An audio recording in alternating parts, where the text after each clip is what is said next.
My name is Vanessa Carter. I'm 32. And 8 months ago, I almost lost everything my grandfather left me. A $25.6 million company. Built from scratch. Built for me. I had just married the man I thought was the love of my life. But what showed up at my door the next morning wasn't flowers. It was his mother, and she didn't come alone. She brought a notary. And a stack of legal documents, asking me to sign it all away. That's when I realized this wasn't just a marriage. It was a setup. Before I tell you how I fought back against the most calculated betrayal I've ever faced, drop a comment and let me know where you're watching from. And if you like stories of loyalty tested by greed, hit that like and subscribe, because this story? It gets worse, before it gets better. He wasn't just my grandfather, he was a visionary. The kind of man who turned a cluttered garage into Harlow Technologies back in 1975, long before people saw software as the future. By the time I came along, his company was already a respected name in cybersecurity, trusted by banks, hospitals, and government agencies alike. Most kids grow up with grandparents who spoil them with candy and toys. Not me. Grandpa Walt spoiled me with spreadsheets, balance sheets, and lessons about ethics that stuck harder than any bedtime story. I can still hear his voice, leaning back in his leather chair, saying, "Sammy, in business, and in life, protect yourself. Not everyone wants to see you win, especially when money's on the table." I spent every summer at the company. Started at the mailroom at 13. Then customer service. Then marketing. By the time I finished my MBA, I had touched every department. Knew the culture, the cracks, the strengths. So when I pitched the idea of expanding into cybersecurity, Grandpa lit up. That division alone doubled our revenue. 3 years ago, pancreatic cancer took him. It gutted me. Gutted all of us. But nothing hit harder than the reading of his will. Turns out, he'd left me 75% of Harlow Technologies. The company was worth over $25 million at the time. The rest? He left to loyal employees, people who'd built the foundation with him from day one. Afterward, his lawyer, Frank Thompson, pulled me aside. "Your grandfather believed in you more than anyone," he said. "You've got the business brain and the people's heart. That's rare." Taking over as CEO wasn't just daunting, it was personal. I buried the grief in work. Honored his legacy without needing to broadcast it. No luxury cars. No penthouse suites. Just a downtown loft, a used Audi, and the continuation of his quiet tradition of giving, always anonymously. It was at one of those charity galas, this one focused on children's literacy, where I met Jason. I'd just made a sizable donation, no name attached, and was admiring a wall of student artwork when he approached. "Beautiful, aren't they?" he said, nodding toward a colorful painting. "One of my 4th graders made that." His name was Jason Miller. 34. Never married. A teacher at Lincoln Elementary with eyes that held stories and a way of listening that made you feel like you were the only person in the room. When he asked what I did, I gave him my go-to line: "I manage investments for a tech firm." It wasn't a lie, just not the whole truth. Our first date was coffee at a corner cafe. He insisted on paying, even when I tried to slip my card in first. The second date was a hike through Morton Nature Preserve. We talked about books, dreams, fears, and family. He spoke of his mother, Ella Lehner, with a reverence that hit me deep. She had raised him alone after his father vanished when Jason was just 10. "She gave up everything for me," he said, as we watched the sun dip behind the trees. 2 jobs. No help. We've only had each other for a long time. That kind of loyalty doesn't come from nowhere. And hearing it, it moved me in ways I didn't expect. Loyalty wasn't just a value in my family, it was practically sacred. My grandfather had drilled that into me since I was a kid. By our 5th date, I was already tumbling headfirst. And 3 months later, Jason asked me to dinner, not just any dinner, Sunday dinner with his mother. I dressed carefully. Simple clothes. Bare jewelry. I didn't want to come off flashy. I wanted to be approachable. Eleanor Miller lived in a tight little 2-bedroom in the suburbs. The kind of house where every inch was spotless. Plastic covers crinkled beneath us as we sat. Family photos filled the walls, every generation, every occasion. It felt like a shrine to the past. You must be Samantha, she said, lips curling into a smile that didn't quite reach her eyes. Jason's told me so much about you. Says you work in investments. That must be lucrative. I kept my tone neutral. Sometimes. But it's more about growing businesses in the long run, not just making fast money. Her eyes didn't blink.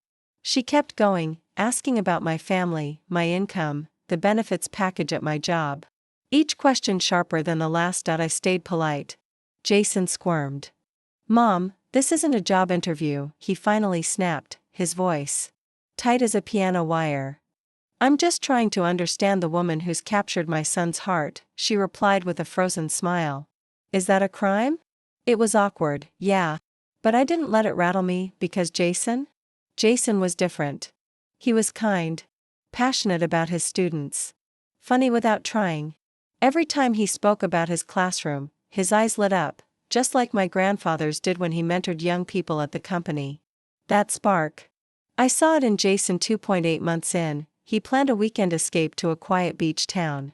At sunset, we were walking barefoot on the sand when he stopped, dropped to one knee, pulled out a ring. Sam, he said, nervous, hopeful, trembling. I know this might seem fast. But when you know, you just know. I want a life with you.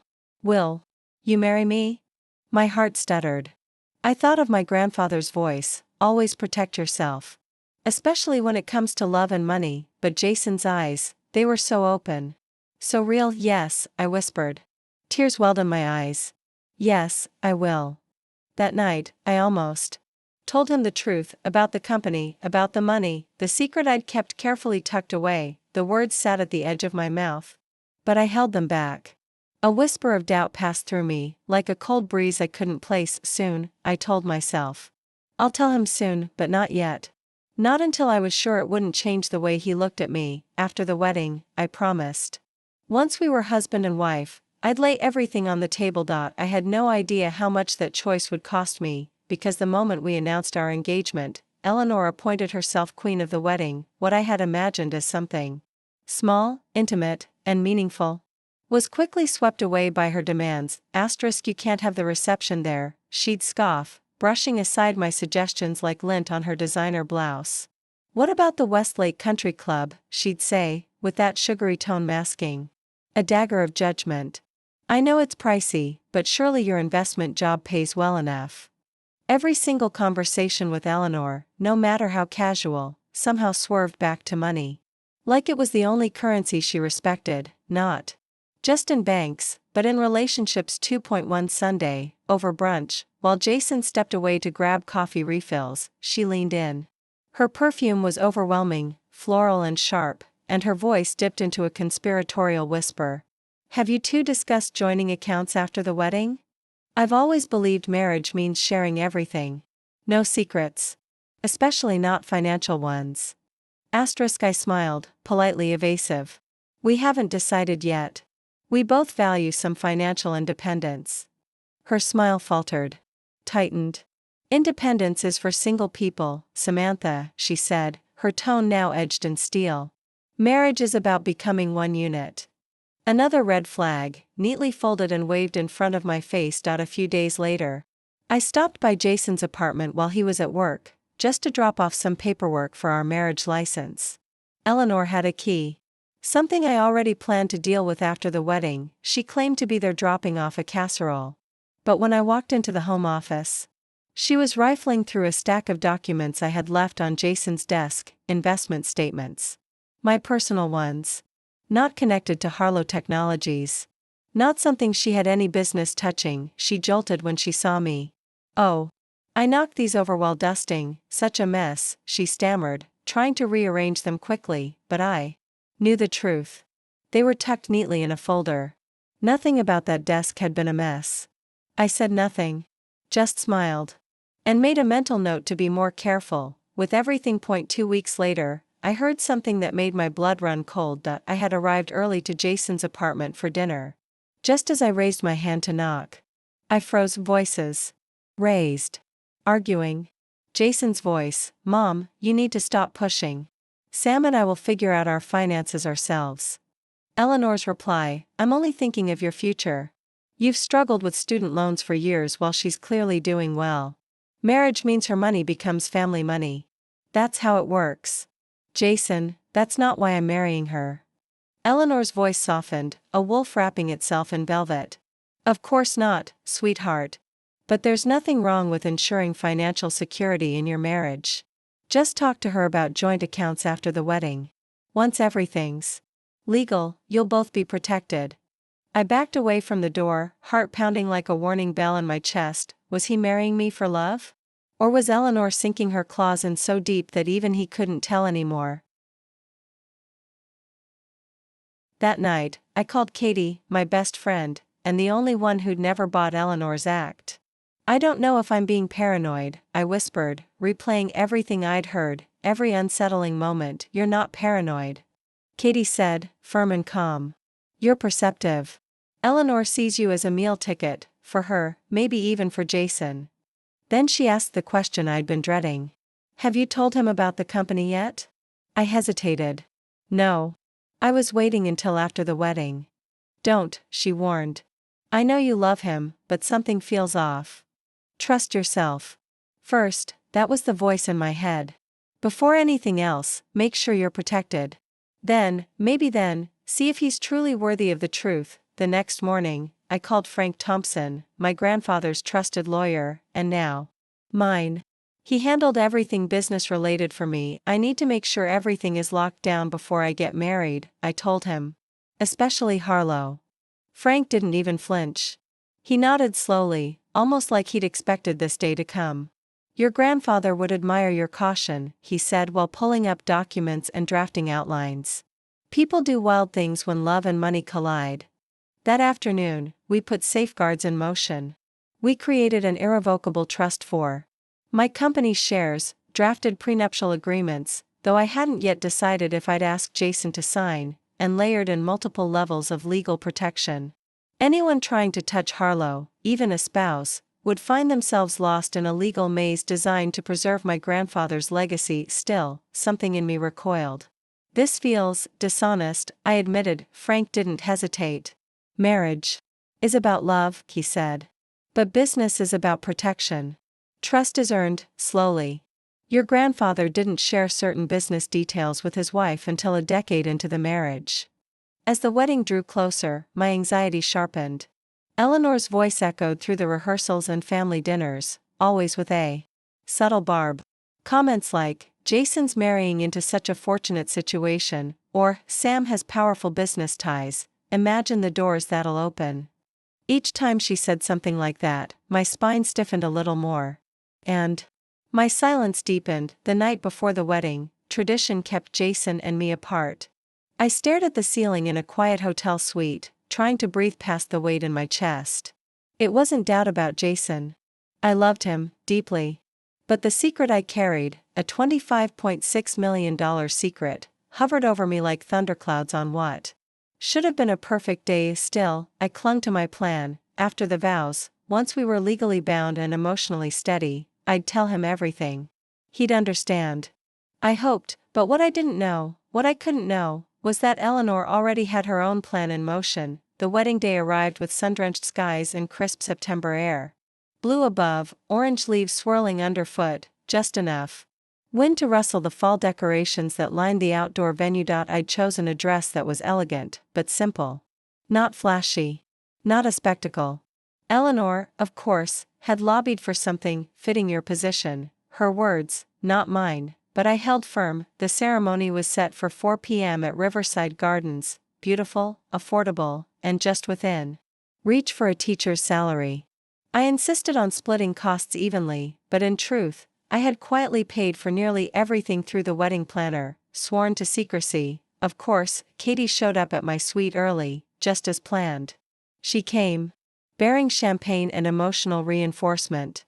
You look incredible, she said, as the makeup artist applied the final touches. Her voice was gentle, but strong, exactly what I needed. You ready for this? She asked, handing me a glass. I stared at myself in the mirror, fingers smoothing a dress that had no wrinkles, just nerves. I think so, I whispered. I love Jason. The rest, we'll figure out. Have you decided when you're finally going to tell him about Harlow Technologies? Katie's voice was gentle, but her eyes held the weight of the question. I nodded as we sipped champagne in my bridal suite. It'll be during our honeymoon, I said. Lakeview Resort. Nothing extravagant, just quiet. Private. I'll tell him everything there. Why I hid it. What it means. She gave my hand a soft squeeze. For what it's worth, I think Jason truly loves you. It's just his mother I don't trust. She's about to become my mother-in-law, I said with a tired smile. I have to find a way to keep the peace. Katie muttered under her breath, good luck with that. The venue was glowing. Wildflowers framed the aisle. Lanterns flickered softly in the early evening light. The sunset would be our backdrop. It felt like a dream I'd built piece by piece. Guests started to arrive, my closest friends, Jason's coworkers from the school, extended family blending into rows of warm smiles and nervous chatter, and then came Eleanor. She stepped out of her car in a beige designer dress that managed to look both elegant and somehow burdened, like she'd made great sacrifices just to exist in that moment. Her eyes scanned the setup like a judge at a competition. She found me in the bridal suite. Samantha, dear, she cooed, brushing kisses past my cheeks.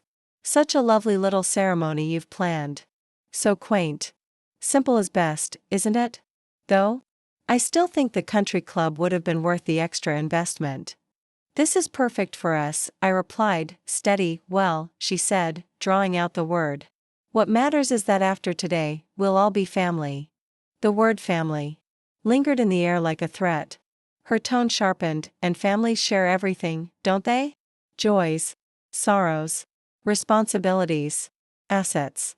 Before I could even react, the wedding coordinator popped in to announce it was time. Eleanor gripped my hands, stronger than I expected, and leaned in. I'm truly looking forward to welcoming a successful daughter-in-law into our family, she said, eyes glittering. Jason deserves every advantage, especially after everything he's been through. And just like that, she drifted away, leaving a chill in her wake. Katie slipped beside me. What did the Wicked Witch want? To remind me that families share everything, I murmured. Katie rolled her eyes. Including your bank account, no doubt. Let's just get through today, I whispered back. I'm not letting her ruin this. The ceremony was beautiful. Jason's eyes found me the moment I stepped into view. And for a second, there was no one else. Just him. Just us. His hands trembled when he took mine. His vows broke slightly with emotion. You walked into my life out of nowhere, he said. And turned it upside down in the best way. I promise to support your dreams. To be your partner in everything. My heart is yours, completely, and forever. And I believed him. No matter what Eleanor was plotting. Jason's love felt real later. During our first dance, I almost told him the truth. The secret I'd carried so long felt unbearable now. It pressed against my chest, a weight I could no longer ignore. I need to tell you something, I whispered. His eyes met mine, open, steady. What is it? But before I could answer, the DJ's voice boomed through the speakers. It's time for the father-daughter dance. My father was gone. Had been for years. My uncle rose and stepped forward. The moment to confess slipped away. Throughout the reception, I kept catching glimpses of Eleanor moving from guest to guest, not mingling, exactly, but interrogating. Her smiles were polite, but her eyes were scanning, calculating. She even cornered a few of my coworkers. People who had no clue I owned the company they worked for. It felt like she was collecting puzzle pieces, trying to assemble a picture she wasn't meant to see. During the cake cutting, she clinked her glass with the confidence of a queen commanding a room. I'd like to make a toast to the beautiful couple, she said, raising her glass high. To Jason and Samantha. May your union bring security and prosperity. And may you always share your blessings equally, as true partners should. There was a weird pause after that. A ripple of confusion passed through the crowd. ***. People exchanged glances, uncertain whether they'd just heard a toast or a warning. Jason shifted beside me, stiff, uneasy, and just when I thought the performance was over, she returned, this time holding a folder.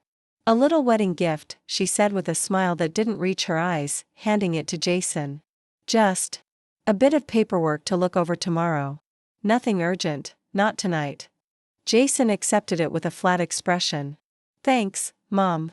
I felt a tightness in my chest later. As we prepared to leave for the resort, I found a moment alone with him.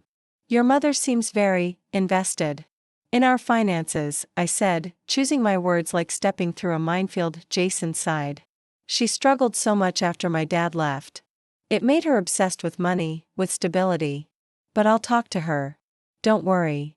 Promise me something, I said, reaching for his hands. Promise that whatever happens, every decision we make, it'll be ours. Not hers. I promise, he said, leaning in and kissing me. Softly. You come first now. Always. I wanted so badly to believe him. We arrived at Lakeview Resort after 11 p.m., tired but happy. The cabin I'd booked was rustic and quiet, with a stone fireplace and wide windows overlooking the lake. This is perfect, Jason whispered, wrapping his arms around me as we stood in silence, watching the moonlight dance across the water. Just you and me. That night, as we made love for the first time as husband and wife, I let the doubts fall away. No secrets. No companies. No mothers. Just Sam and Jason, starting a life together. If only that feeling had lasted past breakfast. We woke up late, sunlight pouring through the windows like warm honey. Jason kissed me gently. Good morning, Mrs. Miller, he murmured. Good morning, husband, I replied, smiling into the quiet. We had planned 2 nights, a full weekend of peace before the real world returned. That evening, I was going to tell him everything. About Harlow Technologies. I'd even made dinner reservations in the resort's private dining room, so we could talk without distractions, but just after breakfast, as we sat on the deck sipping coffee, his phone buzzed. Jason frowned. It's Mom. He read the message, and the calm in his face vanished. She says there's a plumbing emergency at my apartment. Water everywhere. She needs us to come back right away. Can't she handle it? I asked. Disappointment hitting me like cold water. Or call a plumber? Jason stood up, already grabbing his jacket. She says the super needs the tenant present, he muttered. I'm sorry, Sam. We'll come back after. Jason had said something. And the timing felt wrong, but I didn't argue. He said it was a plumbing issue at his apartment, an emergency. So we packed quickly, checked out of the hotel, and promised to return later that evening. The drive back to the city took just under an hour. As we pulled up to Jason's building, I scanned the front. No maintenance trucks, no wet floors, no signs of water damage. Nothing. That's strange, I murmured. You'd think a major leak would have some signs. Jason glanced at his phone. Mom says she's waiting upstairs. Maybe they already fixed it. But the second we stepped through the front door, I knew there was no emergency. The living room was pristine. On the sofa sat Eleanor, upright and composed, next to a balding man with a briefcase. A woman stood nearby, her notary stamp already sitting on the coffee table like a loaded weapon. What's going on? I asked, my voice sharpening. Where's the plumbing issue? Eleanor smiled thinly, folding her hands in her lap. I'm sorry for the little white lie, she said, voice syrupy and smug. But this is a different kind of emergency. A financial one. The man stood, extending his hand. Curtis Dawson. Attorney at law. Pleasure to meet you, Mrs. Miller. I didn't take his hand. What is this? And just like that, Eleanor's mask slipped. This is about honesty in marriage. Samantha. Or should I say, CEO of Harlow Technologies? My stomach dropped. Jason blinked beside me, confused. What are you talking about, Mom? She's not just managing investments, Eleanor continued, her voice rising with each syllable. She owns a company. A multi-million-dollar one. $25.6 million, to be exact. She turned to me like she'd just won a game I didn't know we were playing. You thought I wouldn't find out? That I'd let my son marry someone hiding that kind of money? I hired a private investigator the day after you got engaged. The room tilted. I looked to Jason, desperate to read something in his face, some sign he wasn't in on this. Is this true? He asked quietly, his expression unreadable. Before I could answer, Eleanor continued. Mr. Dawson has prepared the necessary documents to transfer partial ownership of Harlow Technologies to Jason. Ms. Bradley, she gestured. To the woman with the notary stamp, will witness the signatures. Now that you're legally married, it's time to combine your assets properly.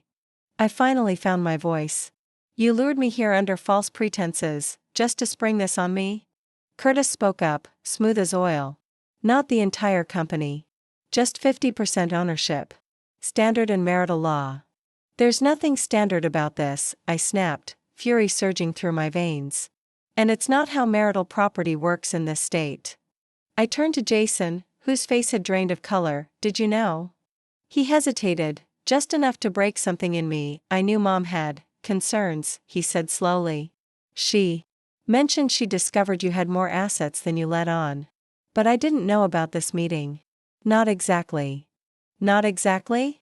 I echoed, disbelief cracking my voice. What does that even mean? Eleanor stepped in.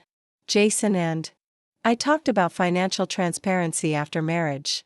He agreed you should be open with him. Share what's yours. I stared at him. Is that true? Jason ran a hand through his hair, eyes avoiding mine. She thought it was strange, he muttered. That you were so private about your job. She suspected you had savings you hadn't mentioned. I always believed in transparency, especially when it came to money.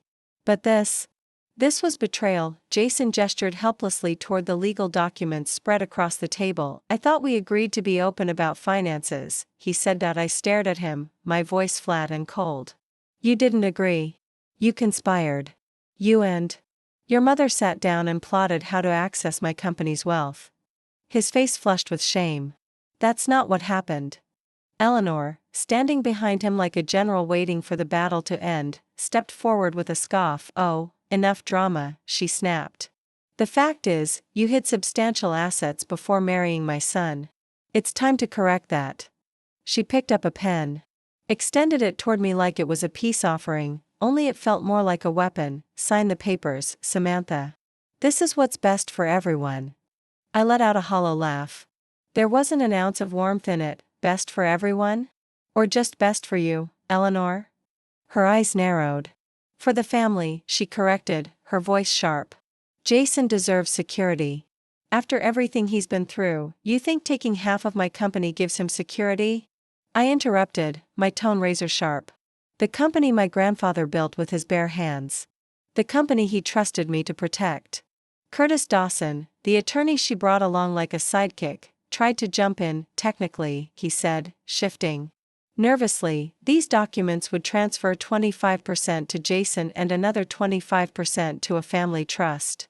Which, over time, enough, I snapped. I turned back to Eleanor, locking eyes with her. Let's stop pretending. You don't want what's best for Jason. You want control.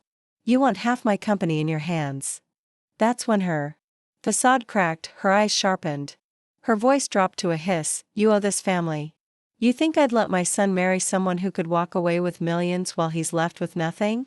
Sign the papers. In the corner, the notary, Miss Bradley, shifted uncomfortably. Her hands twitched toward her bag. Maybe I should come back at a better time, she offered, reaching for her stamp. Stay right there, Eleanor barked.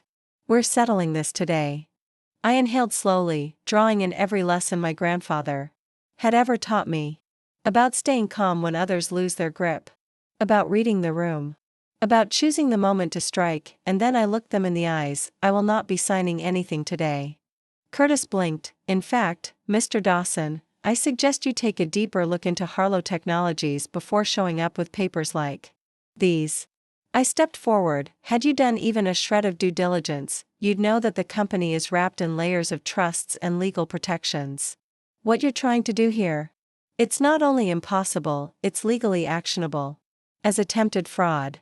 Curtis Dawson turned white as a sheet. Mrs. Miller, I was under the impression that this was a standard postnuptial agreement, entered into willingly. I stared at the notary, barely able to contain the fire rising in my chest. Well? You were misled, I said coolly. And if I were you, I'd reconsider your client relationship. Immediately. Eleanor's face twisted with rage. The mask she wore so well cracked, and underneath it, pure venom. You can't do this, she snapped. You tricked my son into marriage under false pretenses. I let out a bitter laugh. That's rich, coming from the woman who faked a plumbing emergency just to trap me with legal documents. Then I turned to Jason. Frozen. Speechless. Standing in the middle of the room like a boy caught with matches in a house on fire. And you? My voice was barely above a whisper, but it cut like glass. Did you marry me knowing this was the plan? Was access to my money the goal all along? No. Sam, no, I had no idea about the company. I swear. His words came in a rush, desperate. Mom just said you were hiding something financial. That we should talk about it after the wedding. And that seemed appropriate to you? I asked. Conspiring with your mother about my finances, behind my back? He had no answer. Just silence. And that silence said everything. I reached for my purse, still lying by the door where I'd dropped it. I need to leave. Right now. Eleanor stepped forward, her expression shifting from fury to desperation. If you walk out that door without signing, you'll regret it, she warned. I stopped. Turned. My voice, this time, was ice. Is that a threat, Eleanor? No. She hissed. It's a promise. I'll make sure everyone knows you tricked Jason. That you're a liar. That you hid millions from your husband. I smiled, cold, sharp, and unapologetic. And I'll make sure everyone knows you tried to coerce your daughter-in-law into handing over her company. The day after her wedding. I let that sink in. Which story do you think sounds worse? Without waiting for an answer, I looked at Jason one last time. He still hadn't moved, his face now painted with disbelief, confusion, and the creeping horror of a man realizing just how badly he'd screwed up. I thought you were different, I said softly. I thought what we had was real. Then I turned and walked out, closing the door behind me. Hard. Final. I drove without direction. Without purpose. Tears blurred the road, but I didn't stop. Not until I found myself parked outside Katie's apartment. When she opened the door, her face went pale. One look at mine and she pulled me into her arms without a word. What happened? She whispered, guiding me to the couch. You're supposed to be on your honeymoon. Through broken sobs, I told her everything, the ambush, the notary, Jason's silence. She didn't interrupt. Just listened. And with each detail, I saw her expression darken, that manipulative witch. She exploded when I finally stopped. And Jason? How the hell could he let this happen? I don't know what to do, I whispered, accepting the glass of wine she pressed into my trembling hands. I'm legally married to a man who may have conspired with his mother to steal my company. You need to call Frank Thompson. Right now, Katie said, already pulling out her phone. This is exactly why your grandfather taught you to be careful. I nodded, shaky fingers dialing the number. Frank picked up on the second ring. I didn't even finish the full story before he cut in. Come to my office first thing tomorrow, he said, his tone sharp and steady. And don't speak to either of them. Not until we've discussed your options. And Samantha, your grandfather would be proud of how you handled this. That night, I curled up in Katie's guest room, staring at the ceiling, phone clutched tight in my hand. The screen lit up again. Jason. 17th call. 8th voicemail, each one more desperate than the last. Sam, please. Just call me back. It wasn't what it looked like. I swear, I didn't know what Mom was planning. I didn't marry you for money. I don't care about the company. I couldn't bring myself to listen to the rest. His voice, once comforting, now felt foreign. Like the wedding ring still clinging to my finger. It felt too heavy. Too wrong. I slid it off and placed it on the nightstand. Sleep didn't come until nearly 4 a.m., and even then, it was restless. The next morning, I sat across from Frank Thompson. His office hadn't changed in years, leather chairs, framed photos, thick legal books, but today it felt more like a safe haven than ever before. Frank, now 72, had the same sharpness as always. But also, the same gentle warmth my grandfather used to carry. He didn't waste time. First, let me reassure you, he said calmly. Your company is fully protected. The trusts we created before your marriage are airtight.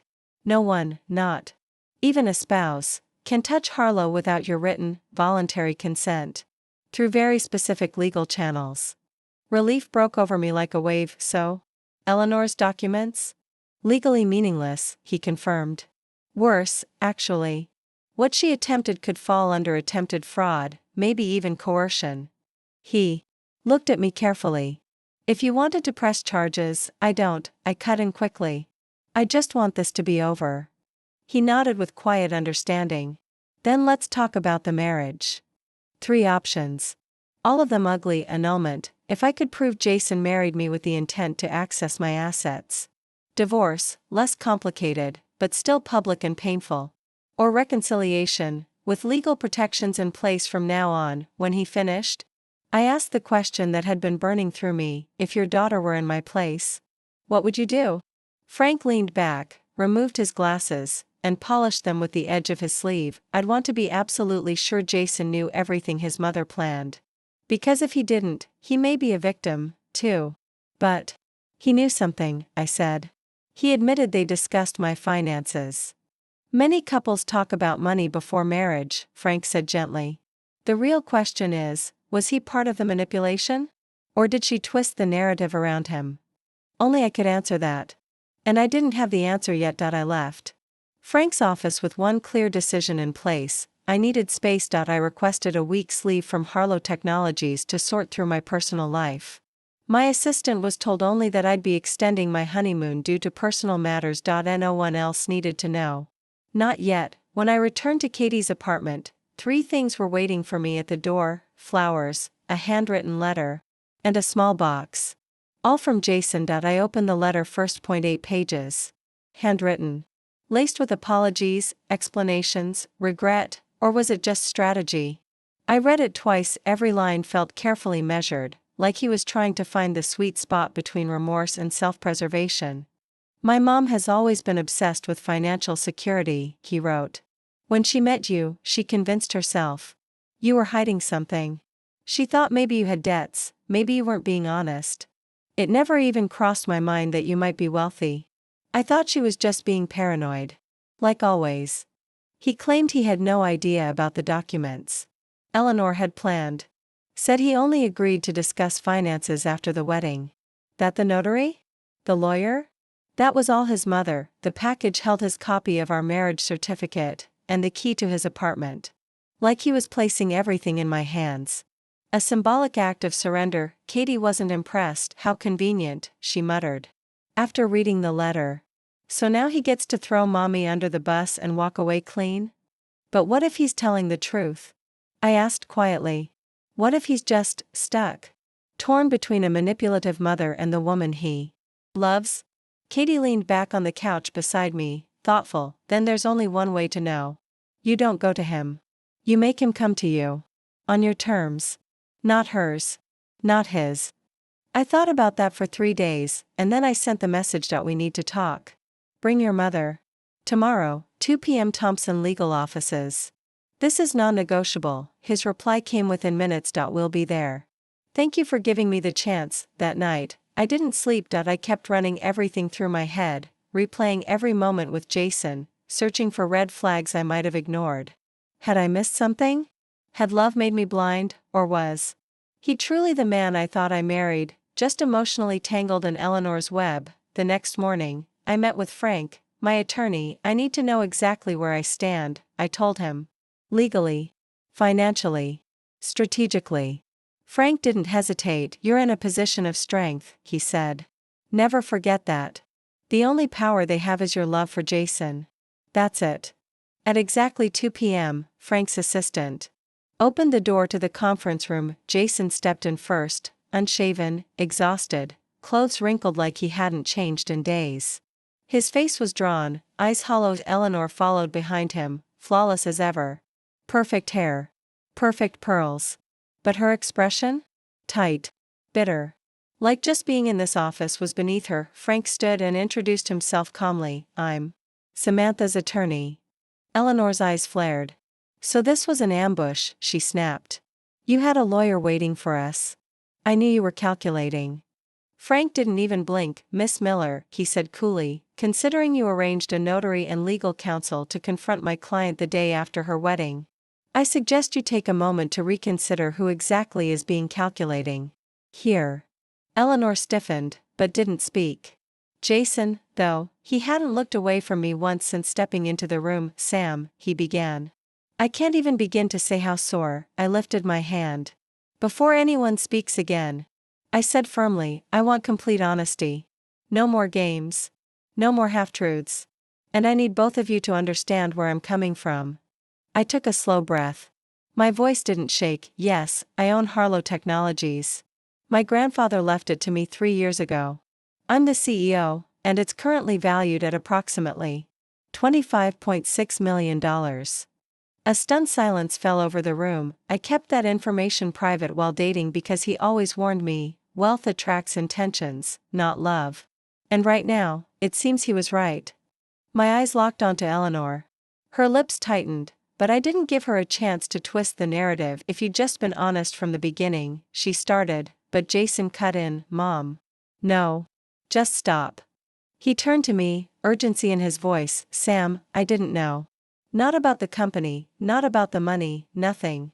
And I definitely didn't know she'd hired a private investigator or set up that ambush yesterday. Eleanor scoffed, arms crossed. We've talked about her secrecy for months, she snapped. I told you she was hiding something. You made it sound like she had debt. Jason shot back. You never said she was wealthy. You told me we might need to plan for future financial issues, not prep for some corporate heist. Their argument spiraled fast, raw, messy, and unfiltered. It wasn't just about me anymore. It was about them. Their warped dynamic laid bare in front of a notary and my lawyer. As they bickered, Frank discreetly slid a handwritten note across the table. This appears genuine. He seems as blindsided as you were. I nodded. Then stood. Enough, I said, loud and clear. They both went silent, like kids caught fighting in a church. I turned to Eleanor. Just one question, why? Why go to such extremes, lies, setups, legal manipulation, to get access to my company? For a second, her mask slipped. Just a flicker of something raw, panic, maybe. Before she smoothed it away, I was protecting my son, she said. Trying to make sure he wasn't being taken advantage of. By plotting to take half my company? I pressed. That's not protection. That's theft. You don't understand, she said, her voice suddenly heavy. When Jason's father left, he took everything. I worked 3 jobs just to survive. And I swore Jason would never go through what I did. Jason's voice broke the silence. Mom, what aren't you telling us? Eleanor hesitated. Then, cracked, I'm in debt, she admitted softly. A lot of it. Medical bills from the cancer treatment 5 years ago. And the second mortgage I took out, to help pay your student loans. Jason blinked, stunned. You told me insurance covered your treatment. And I've been paying you back for school. Not enough, she whispered. The interest? It's never ending. She looked at me then, guilt pooling behind her eyes. When I found out how successful your company was, I thought it could fix everything. The room went still. This wasn't just about Jason anymore. It never had been. Eleanor hadn't wanted to protect her son, she'd wanted to save herself. How much? I asked. She blinked. What? How much debt, Eleanor? She named the number. Jason gasped. It was massive, life-ruining for someone on a fixed income. But compared to Harlow Technologies, it was pennies. So this was never about Jason, I said quietly. It was about using my company as your lifeline. Eleanor had nothing left to say. For the first time, her empire of manipulation was gone. Stripped down to what it always was, desperation, wrapped in control. I turned to Jason, heart still trembling from the ambush that unfolded in his living room. I need to know where you stand, I said quietly. Not just on this, but on us. On whether there's a future here, or not. Jason didn't flinch. He looked at me with more clarity than I'd seen in days. I love you, Sam, he said, firm and raw. I married you because I love you. Not for the money. Not for Harlow. Not to fix my mom's mess. What happened horrifies me. And if you'll let me, I'll spend the rest of my life trying to make it right. Then, slowly, he turned to face Eleanor. But Mom, this can't continue. What you did, it crossed every line. If Sam gives me another chance, she becomes my priority now. Not you. Something broke across Eleanor's face in that moment. Years, maybe decades, of emotional dependence crumbled in a single sentence. And now, the choice rested with me. Do I walk away from the man I love, because of the damage his mother inflicted? Or do I risk everything on rebuilding something fragile from the wreckage? I need time, I said. My voice shook, but the words were clear. This isn't a decision I can make today. We gathered our things in silence. Just before I reached the door, Eleanor stepped forward, her posture smaller than I'd ever seen. For what it's worth, she began, I am sorry. Not just because I got caught, but because I crossed a line. Desperation makes people do terrible things. It wasn't enough. Not yet, but maybe, just maybe. It was a start. The next 2 weeks felt suspended in air. I moved back to my loft, immersed myself in work at Harlow Technologies, and tried to untangle the knots in my heart. Jason and I spoke rarely, cautious texts, brief phone calls, neither of us ready to define what we were now. Surprisingly, Eleanor kept her distance. Jason told me she'd finally enrolled in credit counseling. That she'd started working with a financial advisor to address her debt. She's even seeing a therapist, he said once. Someone she never would have considered before.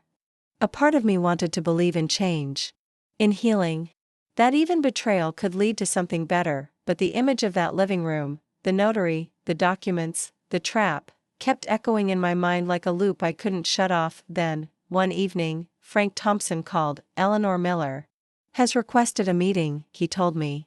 With you, Jason, herself, and both legal teams present. Why? I asked, exhausted. What more could she possibly have to say? She didn't explain, Frank replied. Only said it would be worth your time. Against my better judgment, and despite Katie's clear warning not to go, I agreed. The next afternoon, we found ourselves back in Frank's conference room. This time, Eleanor wasn't alone. Beside her sat a calm, kind-faced woman who introduced herself as Patricia Walton, a therapist specializing in family trauma and financial entanglement. Eleanor's voice was quieter than I'd ever heard it. Thank you for coming, she said, looking down instead of through me. I've spent the past few weeks in deep reflection, with Patricia's help. She gently set a folder on the table, but didn't open it. Before anything else, Eleanor spoke. Her voice trembled slightly. I want to start by saying I'm sorry. Truly sorry. What I did was wrong. Unforgivable. I violated your trust, crossed boundaries I had no right to cross, and tried to control both you and Jason for selfish reasons. I said nothing. Just sat still. Waiting for the mask to slip, waiting for the trap I hadn't seen coming, but she didn't push. She breathed in deeply and continued, Patricia's helped me see things more clearly. My obsession with financial security, it started after Jason's father walked out. I've lived in survival mode for decades, managing money like it was a weapon. That anxiety took over everything, even my relationships. Jason looked at his mother like he didn't quite recognize her. There was a flicker of hope in his eyes, but also deep caution. Eleanor reached for a folder. I didn't come here today to demand anything, she said softly. I came to offer this. She slid the folder across the table. Inside was a notarized legal document, one that formally renounced any claim to Harlow Technologies or any part of my personal assets, now or ever. Then she handed me a sealed envelope. This is my entire financial picture, she said. Debts, savings, accounts, every cent. I'm laying it all out. No more secrets. No more manipulation. Just truth. Frank took his time reviewing the documents. His eyes scanned every detail before he gave me a slight nod. They were real. I turned to Eleanor. Why now? I asked. What changed? She glanced toward Patricia, the therapist, who gave a small, affirming nod. Because I realized I was about to lose my son, Eleanor said, voice cracking. And no amount of money is worth that. Jason reached across the table and touched his mother's hand. A gesture I never thought I'd witness between them, but Eleanor wasn't finished. There's something else I need to say, she added quietly. After our last confrontation, I saw a specialist. I was diagnosed with an anxiety disorder and financial PTSD. It doesn't excuse what I did, but it explains it. I've started treatment. I'm on medication. And I'm going to therapy, consistently. I studied her face. I expected the old Eleanor to resurface, calculating, manipulative, sharp as a knife, but I didn't see that woman. What I saw was something new: regret, humility, maybe even growth. I appreciate your apology, I said slowly. And these documents. But trust isn't something that comes back overnight. She nodded. I understand. I'm not asking for forgiveness. I just wanted to own what I did. And start fixing it. Jason cleared his throat. His voice was rough. Sam, I know I've been tied to my mother in ways that weren't healthy. I enabled a lot of her behavior, sometimes without even realizing it. But I see it now. I'm trying to change. I know I might be too late. The silence that followed wasn't tense. It was fragile, because in that moment, the brutal honesty hanging in the air. It felt real, and it was disarming. This wasn't the Eleanor I'd come to fear, calculating, sharp-tongued, always one move ahead. And it wasn't the same Jason either, the one who'd once stood silently in her shadow. I looked at both of them. My voice steady. What exactly are you asking for? Jason spoke first, his tone quiet but sincere. A chance. Not to go back, we can't. Too much has happened. But maybe, a chance to start over. With boundaries. With honesty. Eleanor nodded beside him. And I'm asking for the opportunity to earn back a fraction of your respect. Even if trust is off the table for now. I've started therapy. And I'm committed to staying in it. No more interference. No more lines crossed. Frank slid a note across the table. So far, their actions match their words. Your call. I took a moment. Just one. Then made my decision. Eleanor, I began, slowly, carefully. Thank you for the apology. These documents, they're meaningful. But let's be clear about something. I straightened my shoulders. My relationship with Jason is separate from my relationship with you. Whatever happens between him and me, you and I start from zero. She didn't argue. Just nodded, firm, resigned. Then I turned to Jason. You and I have a long road ahead. There's a lot to unpack. I'm willing to try, but only under clear terms. Anything, he said instantly. Whatever you need. So I laid them out. Couples therapy. A formal postnup, drafted by Frank. Separate living arrangements for at least 3 months while we work through this. And a complete freeze on Eleanor's involvement in any financial matter between us. And one more thing, I added, locking eyes with him. I want you to truly understand my company, not just what it's worth, but what it means. The responsibility. The legacy. If we're building a future, that part of me has to be part of us too. Jason didn't hesitate. He nodded. Eleanor, to her credit, stepped back. She supported the boundaries. And then quietly excused herself from the room. As the meeting ended, I felt something I hadn't felt in a long time, cautious hope. It wasn't relief. It wasn't closure. But it was something. A flicker of possibility. The road ahead wouldn't be easy, full of hard conversations and fragile trust, but for the first time since that cursed notary ambush, I could see a future again. At the door, Eleanor paused. Turned. Samantha. She said softly. Your grandfather was right to protect his legacy. And right to leave it with you. No matter what happens with Jason. I see that now. It wasn't forgiveness.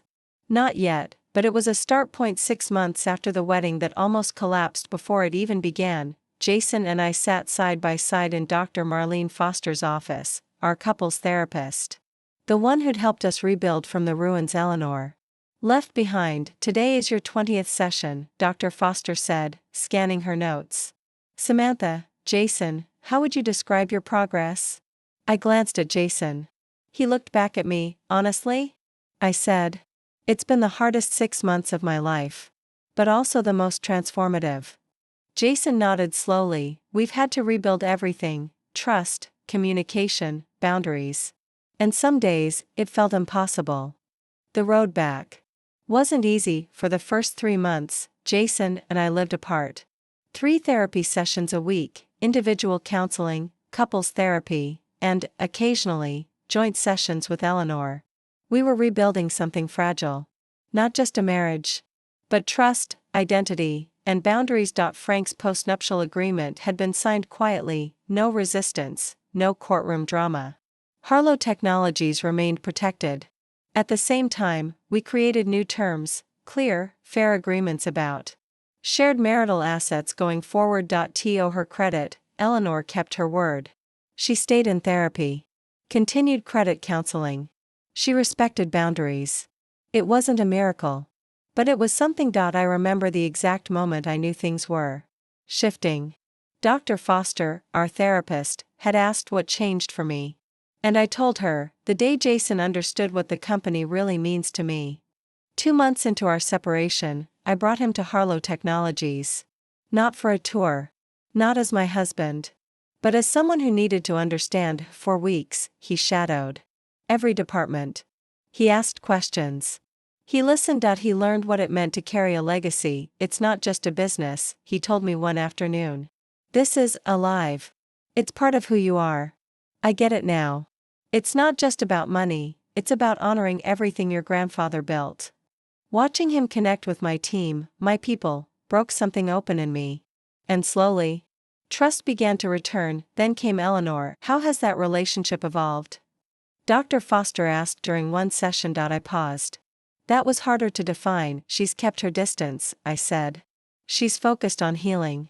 On owning her mistakes.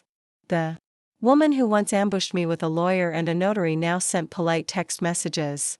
Asking permission before calling. We're not close, I admitted. And we may never be. But we're learning to exist without manipulation or fear. Jason added, the biggest change? I'm no longer responsible for her happiness. Or her bills.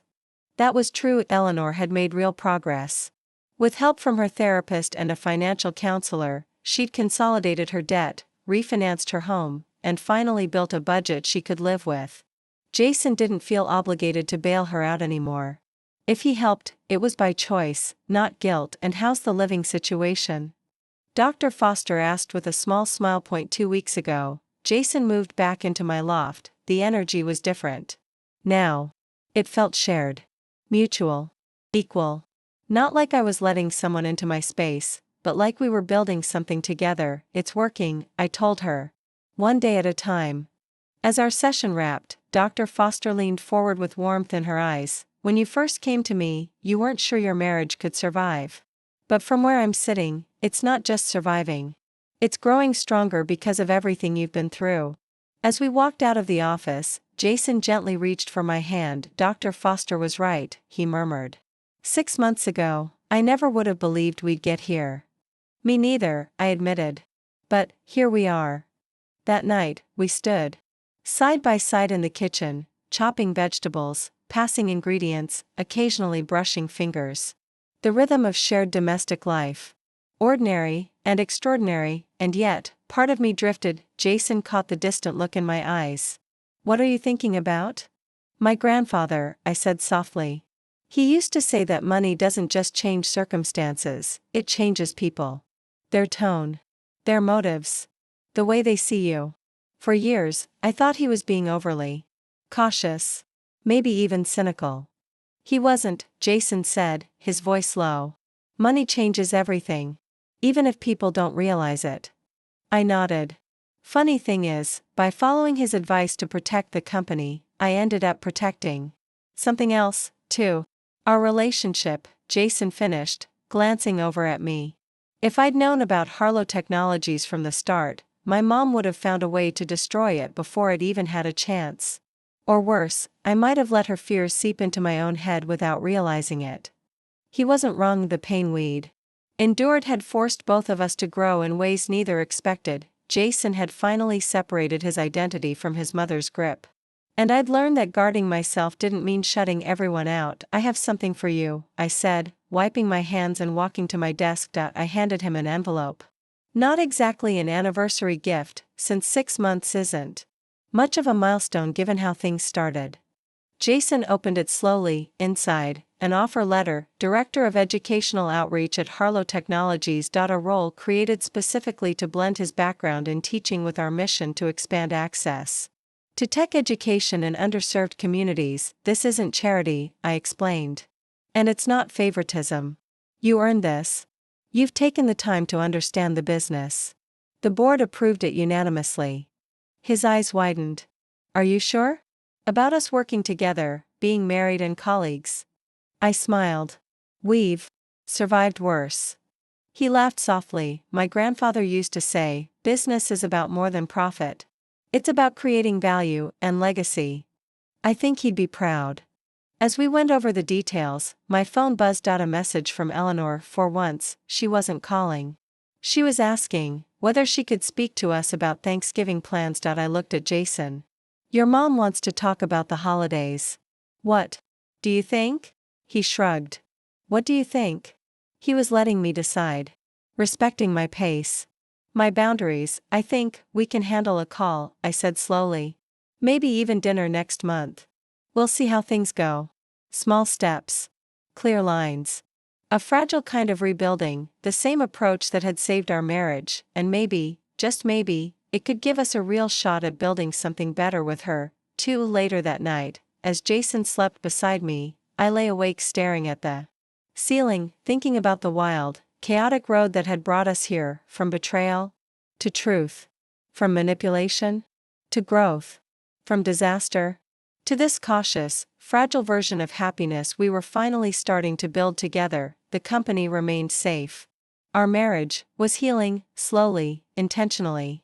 And the toxic patterns that once threatened to unravel everything were now being named, confronted, and rebuilt through honesty, time, and clear boundaries. In quiet moments, I could almost hear my grandfather's voice again, soft, steady, full of that old wisdom. Trust, but verify. Protect what matters. And never forget, the right people will love you for who you are, not what you own. He had been right all along. Keeping Harlow Technologies a secret wasn't about hiding, it was about revealing. Not just Jason's intentions, but Eleanor's too. And that choice, that instinct to protect, may have saved everything. No, our story wasn't some glossy fairy tale. It was raw, messy, imperfect. But it was real. A relationship no longer shaped by expectations, wealth, or manipulation, but by truth.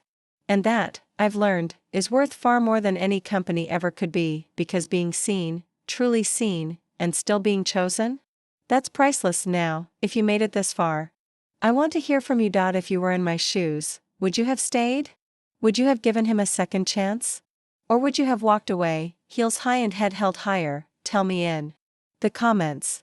I want to hear your truth, and if my story echoed something inside you, a moment, a heartbreak, a lesson, then don't leave in silence. Tap the like, subscribe, share this with that one friend who needs to hear that protecting yourself isn't selfish. It's brave. It's beautiful.